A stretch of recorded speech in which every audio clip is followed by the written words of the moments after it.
یہ منگولیا وسیع گھاس کے میدانوں، صحراؤں اور پہاڑوں کا ایک خوبصورت ملک ہے، لیکن کیا آپ جانتے ہیں منگولیا کبھی چنگیز خان، اوغدئی، قبلائی اور ہلاکو خان کے دور میں سب سے بڑی سلطنت تھی۔ اس کی سرحد مشرق میں بحیرہ جاپان سے مغرب میں وسطی یورپ تک تھی اور شمال میں جنوبی سائبیریا کے علاقے سے خلیج فارس تک، اور برصغیر کے کچھ حصے بھی اس میں شامل تھے۔ جب یہ سلطنت اپنے عروج پر تھی تو اس کا رقبہ 23 لاکھ مربع کلومیٹر تھا۔ یہ وسیع سلطنت کب اور کیسے وجود میں آئی اور اس کی بنیادیں کس نے رکھیں، یہ سلطنت کیسے ٹوٹی اور موجودہ منگولیا وجود میں آیا، چنگیز خان، ہلاکو اور قبلائی خان کا وطن آج کس حال میں ہے، آئیے جانتے ہیں۔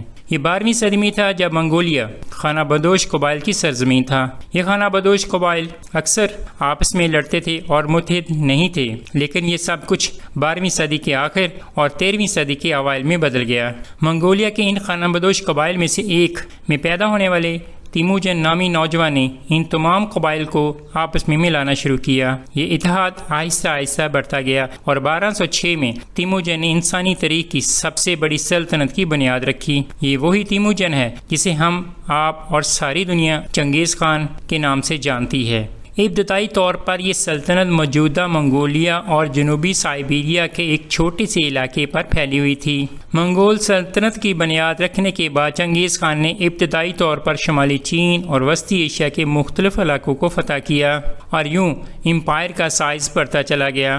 چنگیز خان کی فتوحات کا سلسلہ جاری رہا۔ 1227 میں چنگیز خان کی موت تک منگول سلطنت نے چین اور وسطی ایشیا ریاستوں کے ایک بڑے علاقے پر قبضہ کر لیا تھا۔ چنگیز خان کے بعد اس کے تیسرے بیٹے اوغدئی خان نے منگول امپائر کی باغ دوڑ سنبھالی۔ نئے خان کے تحت منگولیوں نے مشرقی یورپ کے علاقوں پر اپنا اثر و رسوخ قائم کیا اور چین کے مختلف علاقوں پر کنٹرول حاصل کر لیا۔ اوغدئی خان کا بھی 1241 میں انتقال ہوا اور اوغدئی کے بیٹے گیوک اور پھر اوغدئی کے بھتیجے مونگے خان کو خان کے طور پر جانشین بنایا گیا۔ 1259 میں مونگے خان کی موت کے وقت تک منگول سلطنت نے مشرقی یورپ کا احاطہ کر لیا تھا۔ شمالی مغرب میں، جنوب مغرب میں خلیج فارس اور زیادہ تر چین مونگے خان کی موت کے بعد اس کا بھائی قبلائی خان منگول سلطنت کا سربراہ بنا۔ ان کی قیادت میں منگول سلطنت نے عروج دیکھا اور 1270 کی دہائی تک منگول سلطنت اپنے عروج پر تھی۔ منگول افواج نے تقریباً پورا چین فتح کر لیا تھا اور منگول سلطنت یورپ میں پولینڈ تک پھیل چکی تھی۔ اس کا رقبہ 23 ملین مربع کلومیٹر تھا اور یہ تاریخ کی سب سے بڑی متصل سلطنت بن چکی تھی۔ یہ وسیع سلطنت 14ویں صدی میں منہدم ہو گئی، لیکن قبلائی خان کو منگول سلطنت کا آخری خان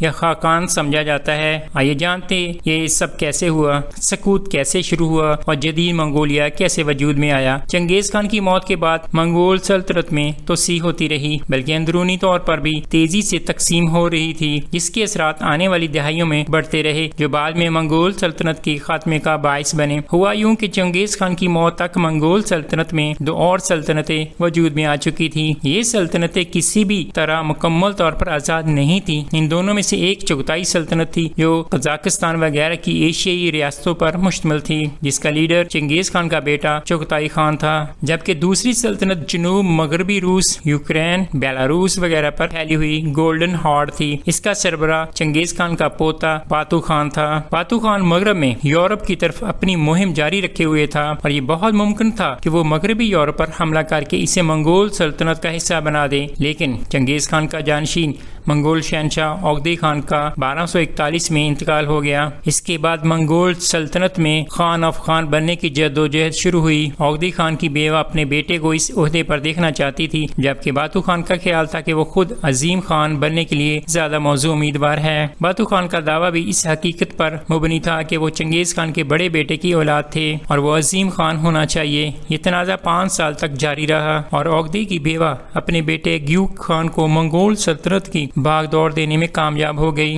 باتو خان نے البتہ نئے خان کو کبھی نہیں مانا۔ منگول سلطنت اگلی دہائیوں میں پھیلتی رہی، لیکن ہلاکو خان نے ایران کی سرزمین پر الخانیت کی بنیاد بھی رکھی اور پھر عراق کی طرف اپنی پیش قدمی جاری رکھی۔ 1258 میں اس نے بغداد فتح کیا اور وہ ظلم و ستم کیا جو آج بھی لوگوں کو کراہتا ہے۔ عراق میں ہلاکو خان نے محلات کو تباہ کر دیا اور عظیم کتب خانہ بیت الحکمہ میں لاکھوں کتابیں نظر آتش کر دی۔ ہلاکو خان نے پھر دمشق کا کنٹرول کنٹرول حاصل کر لیا اور وہ مصر بھی پہنچ سکتا تھا، لیکن 1259 میں مونگے خان کی موت کے بعد ایرک بوکے اور قبلائی خان کے درمیان عظیم خان بننے کے لیے خانہ جنگی شروع ہو گئی۔ ہلاکو خان نے اپنے بھائی قبلائی خان کی حمایت کی اور اسے منگول سلطنت کا آخری خان بننے میں مدد کی۔ اس خانہ جنگی میں گولڈ ہارڈ کا خان برکے خان، جو باتو خان کا بھائی تھا، قبلائی خان کے مقابلے میں ایرک بوکے کو سلطان اور خان کے طور پر دیکھنا چاہتا تھا۔ اس حالت میں ہلاکو خان واپس آذربائیجان چلا گیا تاکہ برکے خان پر نظر رکھ سکے۔ اسی دوران ہلاکو اور برکے کے درمیان لڑائی بھی ہوئی، جس میں ہلاکو خان کو شکست ہوئی۔ نئے خان کے انتخاب سے ہلاکو کی توجہ کسی حد تک پیش قدمی سے مصر کی طرف سے ہٹ گئی۔ اس کی غیر موجودگی کو دیکھ کر مملوک شہنشاہ سلطان سیف الدین قدس نے منگول افواج پر حملہ کرنے کا فیصلہ کیا۔ مملوکوں نے جنرل باربراس کی قیادت میں عین جالوت میں ہلاکو خان کی فوجوں کو شکست دی۔ اس طرح مزید اسلامی ریاستوں کی طرف سے منگولوں کی پیش قدمی بھی رک گئی۔ قبلائی خان منگول سلطنت کا خان بن چکا تھا، امپائر مزید تقسیم ہوتی گئی۔ 1271 میں قبلائی خان نے یوان خاندان کی بنیاد رکھی۔ اس طرح منگول سلطنت یورپ میں گولڈن ہارڈ، وسطی ایشیا میں چغتائی سلطنت اور ایران کی طرف سے الخانی سلطنت، جبکہ چین میں یوان خاندان 4 حصوں میں تقسیم تھا۔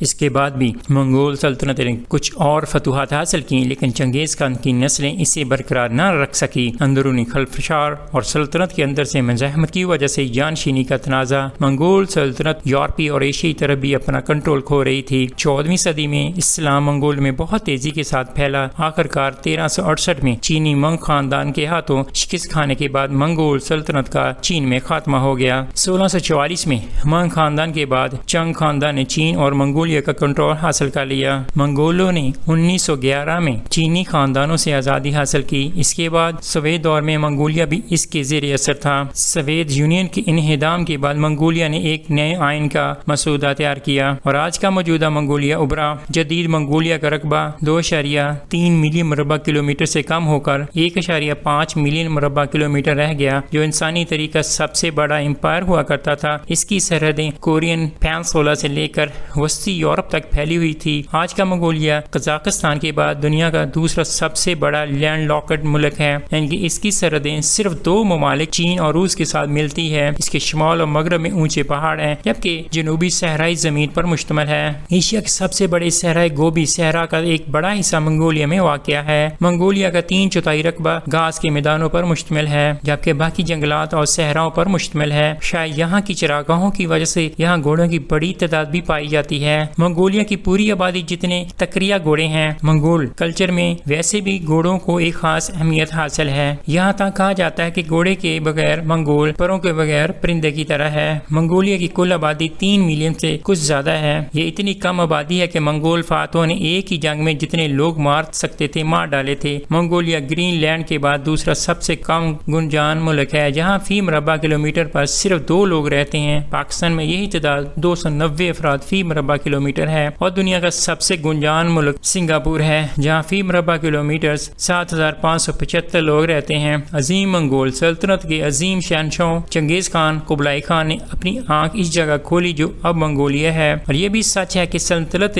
منگولیا میں قائم ہوئی تھی، لیکن آج بھی پورے اعتماد کے ساتھ کچھ نہیں کہا جا سکتا کہ ان کی قبریں کہاں ہیں، اور آج تک اس کا سراغ نہیں لگایا جا سکا۔ ایک اور دلچسپ بات جاننے کے لیے یہ ہے، آج بھی دنیا میں ہر 200 میں سے ایک آدمی چنگیز کی نسل سے ہے۔ منگولوں کو آج بھی اپنے عظیم بادشاہوں پر فخر ہے، جو کبھی دنیا کے ایک بڑے حصے پر حکومت کرتے تھے۔ چنگیز خان کا 40 میٹر اونچا مجسمہ آج بھی منگولیا میں دیکھا جا سکتا ہے۔ منگولیا میں مختلف مقامات پر اوغدے خان اور قبلائی خان کے مجسمے نصب ہے۔ اس کے علاوہ منگول کی کرنسی میں چنگیز خان کی تصویر بھی موجود ہے۔ منگولیا کی تقریباً 59% آبادی 30 سال سے کم عمر ہے۔ یولن باتار منگولیا کا دارالحکومت ہے، اور اسے دنیا کا سرد ترین دارالحکومت بھی کہا جاتا ہے۔ یہاں کا اوسط سالانہ درجہ حرارت -1.3 ڈگری ہے، جو جنوری کے مہینے میں -40 ڈگری تک گر جاتا ہے۔ منگولیا کے دارالحکومت کی سردی سائبیریا کے علاقے سے قربت کی وجہ سے بھی ہو سکتی ہے۔ دلچسپ بات یہ ہے کہ منگولیا کے کل آبادی کا تقریباً 50% دارالحکومت یا اس کے آس پاس رہتا ہے، جبکہ باقی منگول اب بھی زیادہ تر خانہ بدوش ہے۔ منگولیا کی ایک بڑی تعداد اب بھی اپنے آباء و اجداد کی طرح خیمے نما